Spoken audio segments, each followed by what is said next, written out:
Hello, everyone, and welcome to Or This. This is my Monday morning quarterbacking of the scriptures and sermon and the theme from the previous Sunday.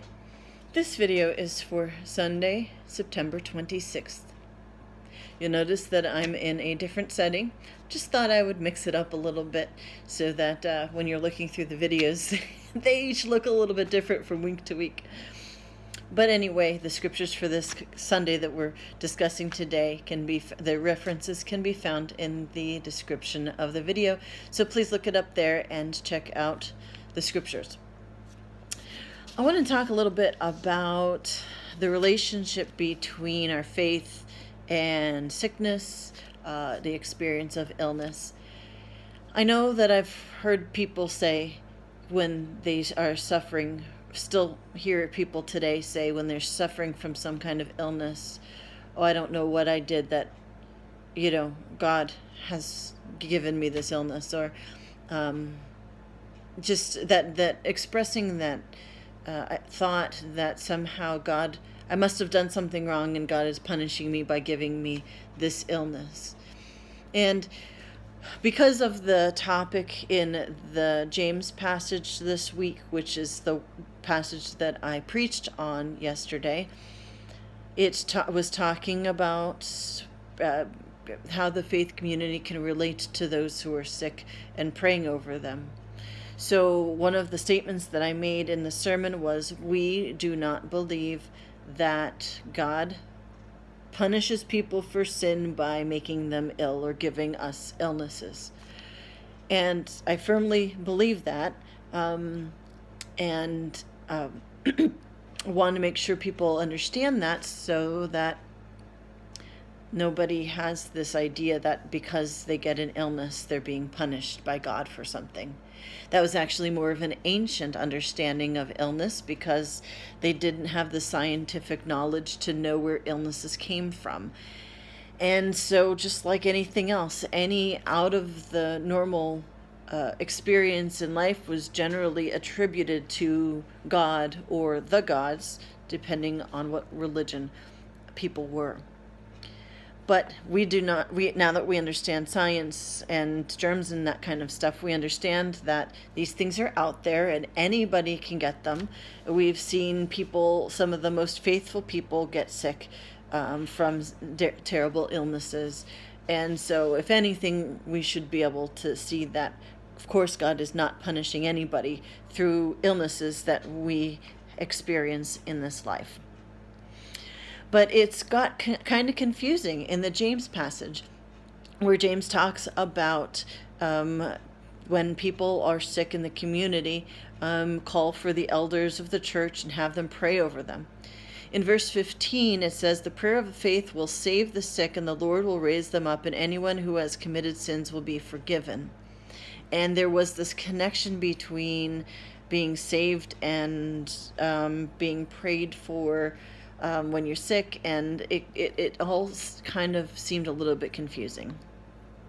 But I actually think something we should keep in mind to understand this and to help us then for our understanding in our own lives is to understand that at the time, people who were sick were often purposely isolated, not only in case they were contagious, which would have made scientific sense, but also because there was this added spiritually unclean aspect that the religious leaders of the time added an extra burden added on to people who are sick. So not only do we just need to be careful because we don't know what kind of illness they might have and they might be contagious and we could get it, but, well, like I said before, God must have made them sick to punish them for some kind of sin, so let's distance ourselves from that and let God do what God's going to do. And obviously, I already said we don't believe that anymore. And so can you imagine trying to correct that understanding? Jesus certainly did that by spending a lot of time with those who were ill. But here in James, correcting that understanding, rather than saying that those who are ill be isolated from the community of faith, The writer of James calls the elders of the church, the leaders of the church, to go to that sick person and pray over them.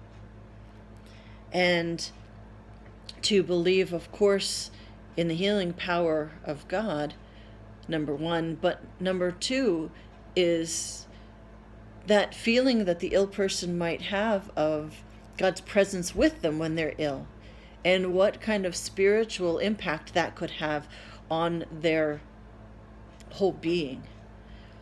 And so I don't necessarily think that this is saying that the prayer of faith will make the sick better all the time. We certainly believe that God can heal people. We have seen people be healed by different illnesses, sometimes miraculously with no explanation, sometimes through a treatment plan that has been developed by people who are in the field of science and medicine. And we certainly believe that they are serving out of a vocation, a calling to help sick people. But certainly we believe that God can heal people physically. But healing spiritually can be just as powerful, just as important in a person's life. And so maybe the saving doesn't necessarily mean saving from the illness. It might have more to do with having them to feel that they are still connected in some way to God and to the community of faith. So I commend this to you for some thought about remembering that God is with us when we are sick. And the interpretation of sickness is not that God is punishing us, but that somehow this has just happened, and instead God is suffering with us and present with us. And God can heal us. We don't know why. The whys will only be answered when we're face to face with God, really. Why does this person get healed physically and this person doesn't? We don't know the answer to that. Again, it's not God choosing God's favorite or anything like that. We don't know. It's a mystery. But if in the midst of a physical sickness, we can experience God's presence powerfully, in a powerful way, and be reminded of God's presence in a powerful way, then that is also an important experience of spiritual healing for our lives. And I think that's what James is getting at. James is helping the community recognize the role of the faithful to be the presence of God with those who are suffering physical illnesses, and that we tend to their spiritual lives in addition to their physical well-being. And sometimes tending to the spiritual can also have an effect on the physical. It can also strengthen us physically. It can also make us feel better physically. So I invite you to reflect upon James chapter 5, verses 14 through 16, in light of what I just discussed. And I'd be interested to hear some of your thoughts about the role of the faith community reminding those who are ill that God is with them, and what power that might have if you've ever experienced that yourself, if you know of somebody else who's experienced the powerful presence of God in a difficult time of physical illness or injury. But regardless, I want to say clearly, we do not believe that God punishes people through any kind of physical illness or physical ailments anymore. And God is present to give us strength when we are going through a time of physical illness or physical injury. And we as a faith community, as the church, we are the ones who gather with those who are physically ill or physically injured and pray for them and remind them of God's presence with them, and also that God's healing presence, healing powers are for all of us. And that healing will work in whatever way that God sees will be for our well-being. So thanks for watching. I invite you to share your comments either on Facebook or on YouTube, and don't forget to subscribe to our Lord of Life YouTube channel. Thanks, and God bless.